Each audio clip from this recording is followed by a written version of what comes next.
എന്തിനാണ് സാർ ഇപ്പൊ ഇങ്ങോട്ട് വന്നത്? ആൾക്കാർ സാറിനെ കണ്ടാ പിച്ചി ചീന്താനിരിക്കുക. ആരെങ്കിലും കാണുന്നതിന് മുമ്പ് സാർ പൊക്കോ, എങ്ങോട്ടെങ്കിലും. എനിക്കൊന്നും വിശ്വസിക്കാൻ പറ്റുന്നില്ല. എന്തിനായിരുന്നു സാർ അന്ന് അങ്ങനെയൊക്കെ? താനും അതൊക്കെ വിശ്വസിച്ചോ? എന്നെ ഒരു ചതിക്കുകയായിരുന്നു. പണം ചക്രപാണി എൻ്റെ നിന്ന് കടം വാങ്ങിയതാ. പോലീസ് കൊണ്ടുപോയ സ്വർണം പാർത്ഥന് എൻ്റെ സൂക്ഷിക്കാൻ തന്ന. തിമ്മേനും ചക്രപാണിയും അന്തോണി സാറും ചേർന്ന് ഒരിക്കൽ കെണിയില് ഞാൻ പെട്ടുപോയി. മറ്റാരെയും എനിക്ക് സത്യം ബോധിപ്പിക്കണമെന്നില്ല. പക്ഷേ താനും രാധയും പാർത്ഥനും എന്നെ തെറ്റിദ്ധരിച്ച എനിക്കത് സഹിക്കാൻ പറ്റില്ല. രാധ എന്നെ വിശ്വസിക്കില്ല. അവൾക്കറിയാം എന്നെ. അവൾ എനിക്കൊന്ന് കാണണം, ഉണ്ടായതൊക്കെ പറയണം. പക്ഷേ രാധയുടെ കല്യാണം കഴിഞ്ഞു.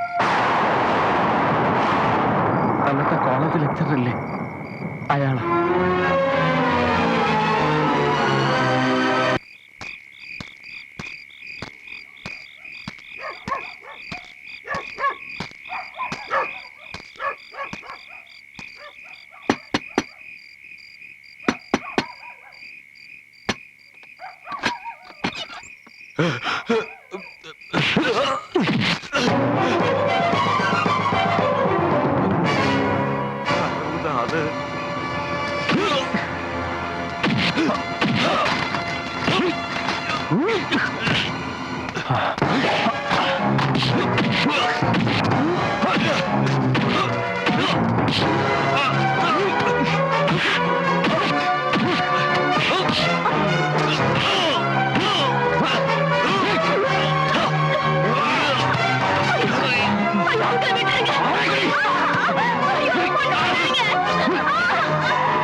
ತಂದೆಯ ಕೊಲೆ ಮಾಡ ಬಂದಿದ್ದೇನೆ ಇವನು.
Why?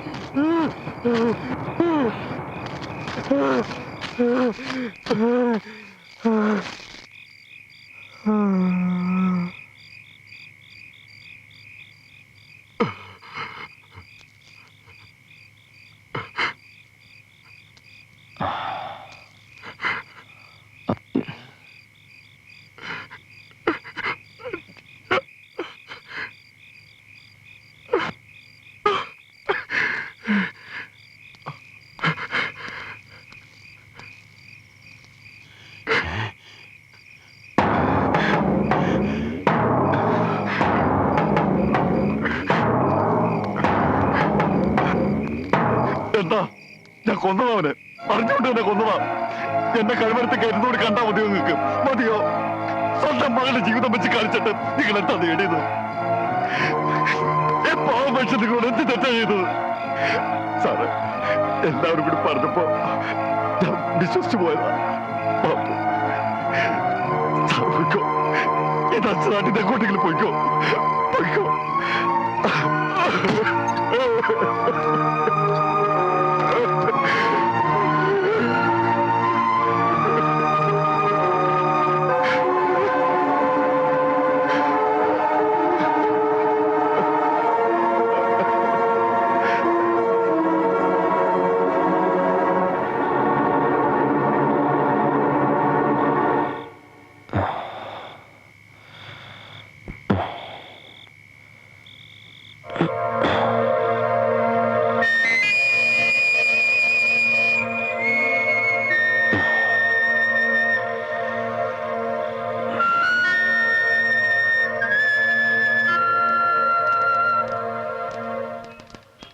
മുകുന്ദം വന്നല്ലോ.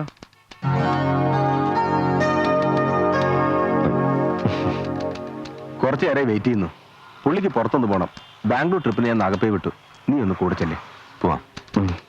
Okay okay.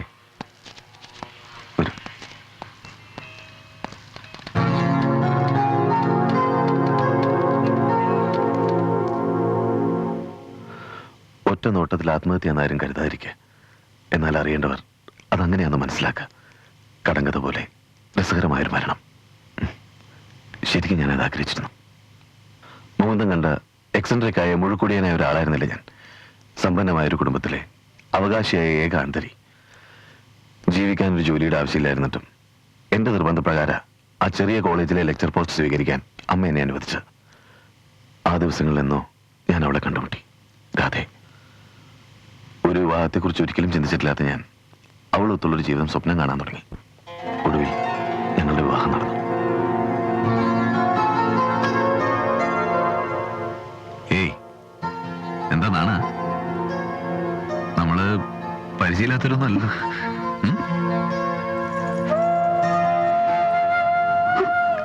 എന്താ എന്തുപറ്റി? രാധയ്ക്ക് ഈ കല്യാണത്തിന് ഇഷ്ടമില്ലായിരുന്നു.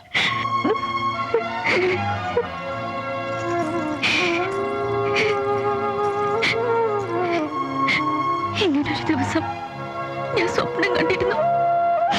പക്ഷെ വരന്റെ സ്ഥാനത്ത് മറ്റൊരാളായിരുന്നു. അണ്ണനും നാട്ടുകാർക്കും അയാളെ വിശ്വാസമായിരുന്നു, ഇഷ്ടായിരുന്നു.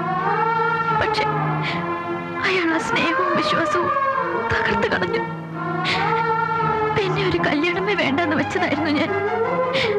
പക്ഷെ അണ്ണൻ നിർബന്ധിച്ചപ്പോ ഞാൻ സമ്മതിച്ചില്ലെങ്കിൽ അണ്ണനൊരു ജീവിതം ഉണ്ടാവില്ലെന്ന് മനസ്സിലായപ്പോ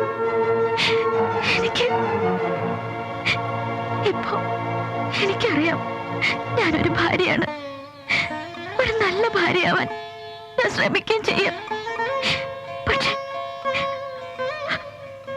അതിനെനിക്ക് സമയം വേണം. എല്ലാ പെൺകുട്ടികൾക്കും പറയാനുള്ള ഒരു കഥ, കൗമാരത്തിലെ ഒരു ഭ്രമം, ഇൻഫാക്ച്വേഷൻ. ഞാൻ അത്രേ കരുതിയുള്ളൂ. കാത്തിരിക്കാൻ ഞാൻ തയ്യാറായിരുന്നു. കാരണം എനിക്കവിടെ അത്രയ്ക്ക് ഇഷ്ടമായിരുന്നു. ഒരു യാത്ര, അതവളിൽ മാറ്റം ഉണ്ടാക്കുമെന്ന് ഞാൻ കരുതി. യാത്രക്കിടയിൽ ഈ നഗരത്തിലെ അതേ ഹോട്ടലിലെ അതേ മുറിയിൽ ഞങ്ങളെത്തി. Good night sir. Good night.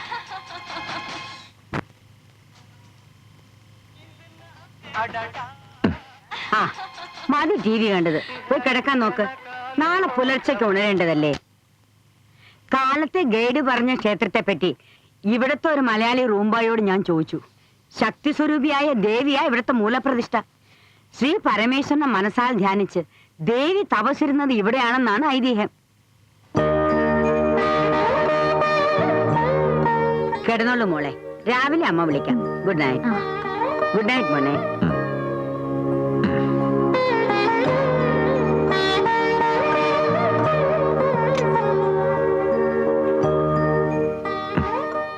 പോയി കിടന്നോളൂ. Good night.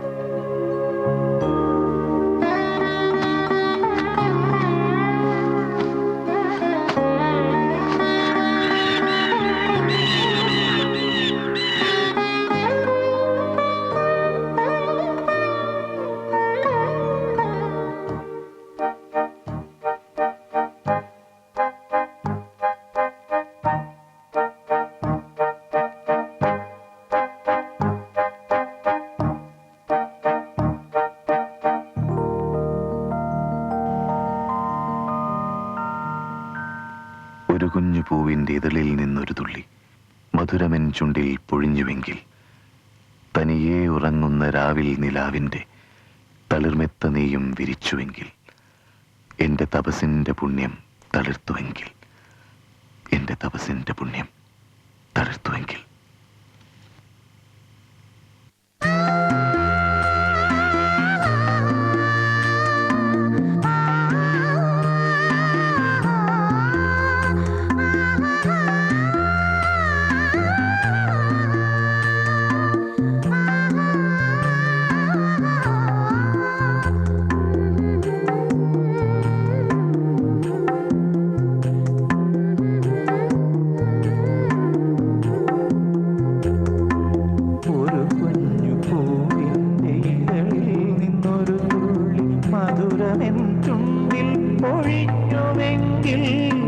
തനിയെ ഉറങ്ങുന്ന രാവിൽ നിലാവിൻ്റെ തളിർമെത്ത നീയോ വിരിച്ചുവെങ്കിൽ, എൻ്റെ തപസിൻ്റെ പുണ്യം തളിർത്തുവെങ്കിൽ, എൻ്റെ തപസിൻ്റെ പുണ്യം തളിർത്തുവെങ്കിൽ.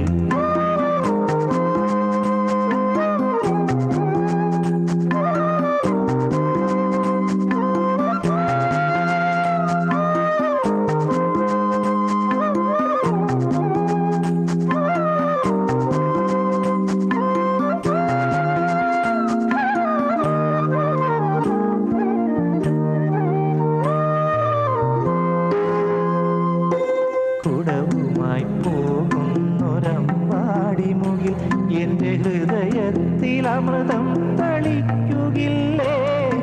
പനിനീരു പെയ്യുന്ന പാതിരാക്കാറ്റിൻ്റെ പല്ലവി നീ സ്വയം പാടുകില്ലേ? കുഞ്ഞു പരിഭവം താനെ മറക്കുകില്ലേ? നഷ്ടപ്പെട്ടു എന്ന് കരുതിയ ജീവിതം തിരിച്ചു കിട്ടിയതിൻ്റെ ആവേശത്തിലായിരുന്നു ഞാൻ. പക്ഷേ വീട്ടിൽ തിരിച്ചെത്തിയ ഞങ്ങളെയും കാത്ത് ഒരു ടെലിഗ്രാം ഉണ്ടായിരുന്നു. അവളുടെ അണ്ണൻ നാട്ടിലേതോ റൗഡിയെ കൊന്നത്രേ. ശ്രാവണഗിരി പോയി വന്നതിന് ശേഷം അവൾ ആകെ മാറിപ്പോയി. ഒരുതരം ഹിസ്റ്റീരിക്കായ അവസ്ഥ. അവൾക്ക് ഡൈവോഴ്സ് വേണം. തിരിച്ചു കിട്ടിയെന്ന് കരുതിയ ജീവിതം വീണ്ടും കൈവിട്ടു പോകാന്നറിഞ്ഞപ്പോൾ എന്റെ സമാധാനം തെറ്റിപ്പോയി. ആരോടെങ്കിലും എല്ലാം തുറന്നു പറയണമെന്ന് തോന്നി. ഞാൻ ആഗ്രഹിച്ചല്ലെങ്കിലും എന്റെ ജീവൻ തിരിച്ച നാളല്ലേ. നാളെ ഞാൻ തിരിച്ചു ഒരു ഡൈവോഴ്സ് അവളെ സന്തോഷിപ്പിക്കുമെങ്കിൽ അത് കൊടുക്കാൻ. പിന്നെ രക്ഷിക്കാരും മൂന്നില്ലാത്ത സ്ഥലത്ത് ഏതെങ്കിലും ഒരു ഹോട്ടൽ മുറിയിൽ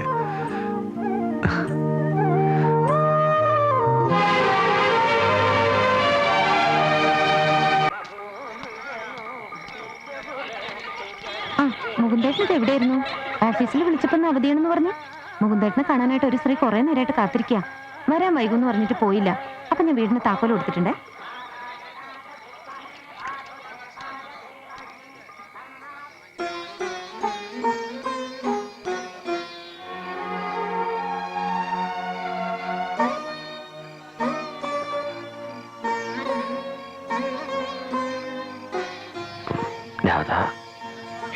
എനിക്കറിയായിരുന്നു എന്തെങ്കിലും മുകുന്ദേട്ടനെ ഈശ്വരൻ എന്റെ മുന്നിൽ എത്തിക്കുമെന്ന്. സത്യം അറിഞ്ഞ അന്ന് മുതൽ ഞാൻ പ്രാർത്ഥിക്കുന്നത് ആത്മഹത്യ ചെയ്യാതെ ഞാൻ പിടിച്ചു നിന്നത് എന്തെങ്കിലും നേരിട്ട് കാണാന്നുള്ള പ്രതീക്ഷ കൊണ്ട്. അതൊക്കെ കഴിഞ്ഞ കഥകളല്ലേ. ഇനിയിപ്പോ നമ്മളതൊന്നും പരസ്പരം ഓർമ്മിപ്പിക്കണ്ട.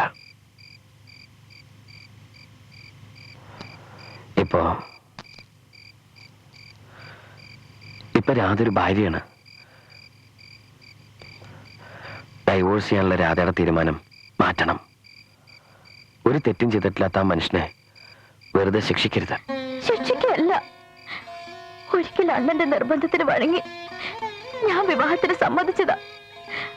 ഒരു നല്ല ഭാര്യയായിരിക്കാൻ ഞാൻ ശ്രമിച്ചതുവാ. പക്ഷെ എല്ലാവരും ചേർന്ന് മുകുന്ദേട്ടനെ ചതിക്കായിരുന്നു എന്നറിഞ്ഞപ്പോ, ഞാൻ പോലും മുകുന്ദേട്ടനെ തെറ്റിദ്ധരിക്കായിരുന്നു എന്നറിഞ്ഞപ്പോ എനിക്കിനി സമാധാനായിട്ട് അദ്ദേഹത്തോടൊപ്പം ജീവിക്കാൻ പറ്റില്ല. എന്റെ കഴുത്തില് ഇത് കെട്ടിയെന്ന ഒറ്റ ബന്ധം ഞങ്ങൾ തമ്മിലുള്ളൂ. അതിനു മുൻപ് നമ്മൾ സ്നേഹിച്ചതല്ല. മുകുന്ദേട്ടൻ അവിശ്വസിച്ചത് എന്റെ തെറ്റ്. അതിനുള്ള ശിക്ഷ ഈ താലി. ഇതെനിക്കിനി വേണ്ട.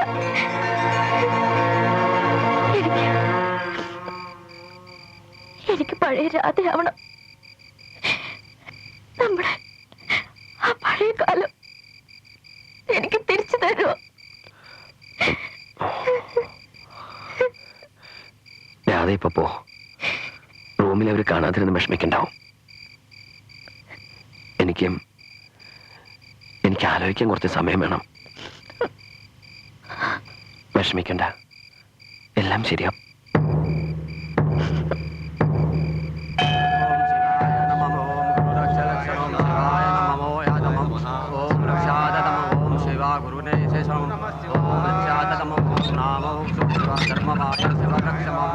ओम कैलासम शिवम ओम कैलास नमः ओम शिवाय नमः ओम शक्ति ब्रह्माद नमः ओम विस्तारणाशोधि ओम आशास नमः ओम साद शिव दक्षम दो ओम दक्षाय नमः दो गुरुवादात्मा ओम लक्षाय नमः शिव नमः देवाधाय नमः शिवाय नमः दत्तात्रेयं शोरादाधम ओम ओम नमो नमो शिवाय नमः ओम ओम ओम शिव दत्ताय गुरुदेवाय दत्ताय नमः ओम लक्ष्मी धवादाय दोधाराय सतम ओम लक्ष्मी धवाय नको अदाय स्त्रायाय दोधाय नमः ओम विष्णु भगवान दो स्वाय सत्राय नमः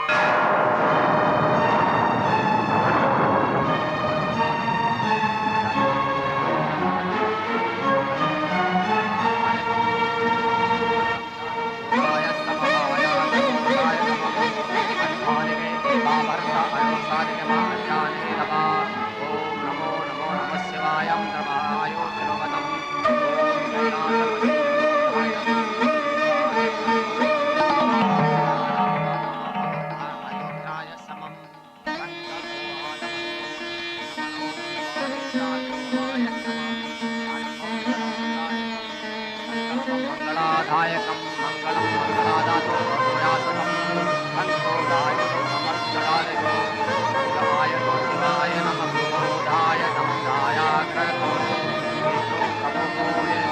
नमो शिवाय नमः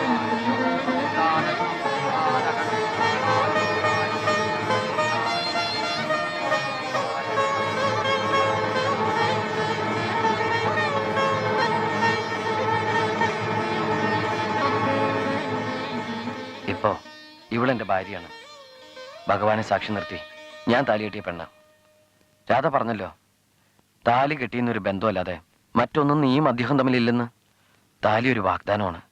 ഒരു ജീവിതകാലം മുഴുവൻ പരസ്പരം സ്നേഹിച്ച് കഴിഞ്ഞോളാന്നുള്ള വാഗ്ദാനം. ഒരിക്കൽ നമ്മൾ സ്നേഹിച്ചിരുന്നു, ഒരുമിച്ച് സ്വപ്നങ്ങൾ കണ്ടിരുന്നു, സത്യമാണ്. പക്ഷേ അതിനീ പറഞ്ഞ താലിയുടെ ഉറപ്പില്ലായിരുന്നു. ഉണ്ടായിരുന്നെങ്കിൽ എന്ത് സംഭവിച്ചാലും നീ എനിക്ക് വേണ്ടി കാത്തിരിക്കായിരുന്നു. നിന്നെ നഷ്ടപ്പെടുമെന്ന് വന്നപ്പോ മരിക്കാൻ വരെ സന്നദ്ധനായ ഒരു മനുഷ്യനുണ്ട്, നിന്റെ ഭർത്താവ്. അദ്ദേഹം നിന്നെ ഒരുപാട് സ്നേഹിക്കുന്നുണ്ട്. എനിക്കറിയാം നീയും അദ്ദേഹത്തെ സ്നേഹിക്കുന്നുണ്ട്. എന്റെ ജീവിതം നീ കാരണം തകർന്നു എന്നുള്ള കുറ്റബോധം കൊണ്ടാ നീ അത് പ്രകടിപ്പിക്കാത്തത്. എന്റെ കൂടെ വന്ന നിനക്ക് ഒരിക്കലും പഴയ രാധയാവാൻ പറ്റില്ല. കാരണം അന്ന് മുതൽ നീ നിമിത്തം ജീവിതം നഷ്ടപ്പെട്ട മറ്റൊരാളെ കുറിച്ച് ഓർത്ത്, നിന്റെ ഭർത്താവിനെ കുറിച്ച് ഓർത്ത് നീ ദുഃഖിക്കാൻ തുടങ്ങും. ഈ ജന്മത്തിൽ ഈശ്വരൻ നിനക്കായി തീരുമാനിച്ചിരിക്കുന്നത് അദ്ദേഹത്തെ, എനിക്കും ഇവളെയും.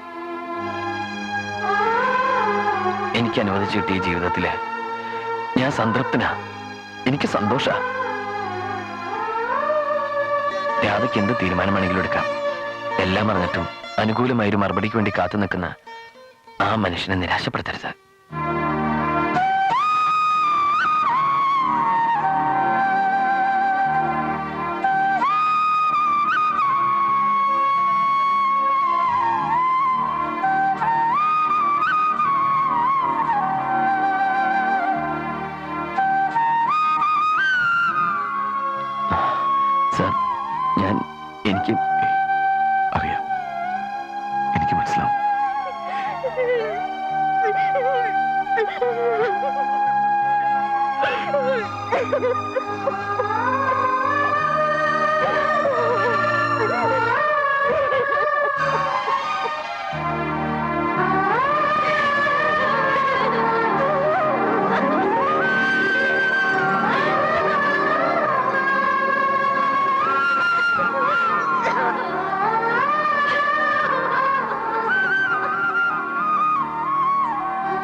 നാടകം കഴിഞ്ഞു, അഭിനയം കലക്കി. ഇനി ആ താലിയുടെ ആവശ്യമില്ല. അതും കഴിച്ചെന്നേക്ക്.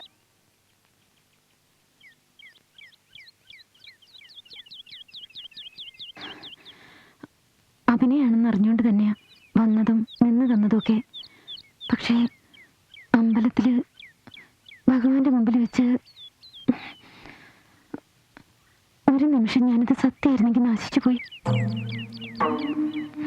മനസ്സില് അടക്കി വെച്ചിരുന്നൊരു സ്വപ്നം ഉണ്ടായിരുന്നു. ഒരു താലിയുടെ സുരക്ഷിതത്വത്തില് ഒതുങ്ങിക്കൂടിയുള്ളൊരു ജീവിതത്തെക്കുറിച്ച്. താലി കെട്ടുമ്പോ ഞാൻ മനസ്സിലൊരു നാദസ്വരമേളം കേട്ടിരുന്നു. മരിച്ചുപോയി അച്ഛന്റെ സാന്നിധ്യം അറിഞ്ഞിരുന്നു. എനിക്ക് തഴിച്ചു മാറ്റാൻ വയ്യ. മുഖത്തേട്ടം തന്നെ അഴിച്ചോളൂ.